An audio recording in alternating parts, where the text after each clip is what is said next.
Marami na tayong nabibili ngayon, Lodi, na hand drill, mga ganito, tapos impact. Ito, impact to eh. Ayan. Tapos kung minsan, pagka nasira yung ating mga battery, ganyan, tapos charger, nakarelay tayo dito sa voltahe ng battery. Kung minsan, wag nating susundin to, Lodi. Kasi yung 48 volts dito kung minsan ay hindi tugma sa talagang power niya. Kagaya nito, ayan, kung makikita natin dito ay solo lang siya, manipis. Ang pagkakaalam ko nasa kuwan lang to, 12 volts lang to, pero drain na kasi to eh. Tapos ito naman, ito nasa 20 volts to or 21 volts, mga ganyan. Ito meron pa namang konti. Ayan, may nababasa pa ako sa kanyang 12 voltahe, baka lobat lang yan, kaya nag 12 na siya. Ito naman ay 48 volts daw, may karga pa siya, pero nalulobat na. Pero subukan natin na tanggalin yung battery.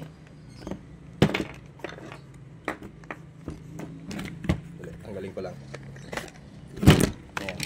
Tinanggal ko yung kanyang battery at subukan nating i-check sa voltahe kung ilan. Nakalagay dito 48 volts eh. Kaya kung minsan wag tayong dumepende sa itsura lang ng battery o nakasulat lang sa battery. Kung minsan may malaki siya na box pero kakaunti yung battery niya sa loob, mas maganda kung habang may karga pa ay i-test nyo na. Para kung sakaling magkaroon ng problema, alam nyo na kung ano talaga yung required na battery para sa kanya. Kagaya nito, 20 volts siya. Ayan. Malayo sa katotohanan, halos doble yung sinasabi niya dito. Ang problema sa baterya na to, malakas siya pagka walang load. Pero pagka may load na, medyo humihinto. Ang problema, charger. Ito. Ito yung kanyang charger. Marami nabibili niyan, Lodi, na charger. Dito sa video na to, i-click mo lang yung pamagat. May mga charger ka na makukuha para sa portable na drill mo. Ganyan. O yung impact. Mga pangbaklas. Ayan. Marami na kasi naglalabasan ng mga hindi naman lahat ay palyado, pero marami na talaga naglalabasan na ganito. Okay naman siya, nagagamit naman. Walang problema. Mga cordless, mga ganito na brushless tsaka di carbon. Ayan. Ito ay na-check natin, kaya ito yung gagawan ng charger niya. Ayan, naglalaro siya ng 20 volts. Ayan, 20 volts yung na-detect natin kanina dito eh. Nagloko na naman. Ayan, 20 volts. Kaya 20 volts lang talaga yung charger nito. Hindi tayo obrang bumili ng 48 volts para dito.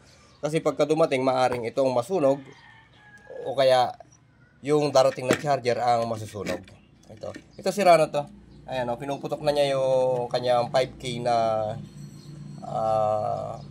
resistor. Ibig sabihin busted na, either tong Viper o kaya itong diode, o kung minsan dalawa nasisira. Ayan,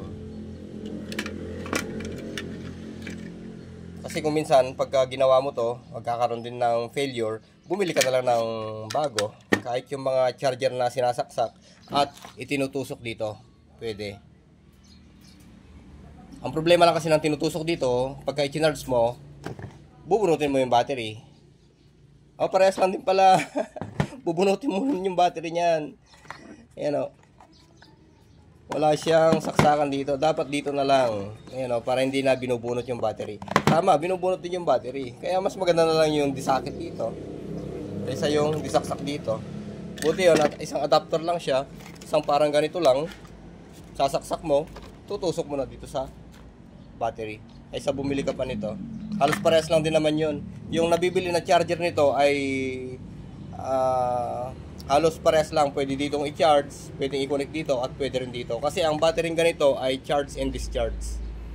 Ayon sa BMS niya, charge, discharge, pwede. Charge, discharge, pwede. Okay? Ayan.